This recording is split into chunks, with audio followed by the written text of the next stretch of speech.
Живеалишта во сенка, замена на водата и хранење со лесна храна е начинот на кој животните во зоопарк Бриони во Штип се справуваат овој период со високите температури. Раководителот на зоопарк Бриони Драган Стефановски вели дека секојдневно се минува водата по неколку пати во денот и предност е тоа што нивните живеалишта се сместени во сенка, па не се изложени директно на сонце. Постојано се користи замена на водата во текот на целиот ден.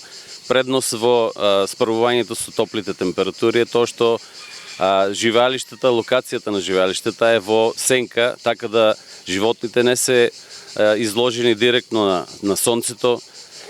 Се користи зелен чук кој задоволува дел од потребите за течност на животните. Додава дека штипјани постојано доаѓаат во зоопарк Бриони и ги посетуваат животните.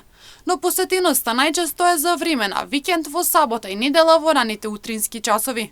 Посетеноста е во раните утрински часови, така да поручок е жешко и се намалува посетеност. Сабота, недела за време на викендот, исто во раните утрински часови, поголема посетеност. Инаку зоопарк Бриони во Штип е отворен 2014 година и бројот на животни постојано се зголемува.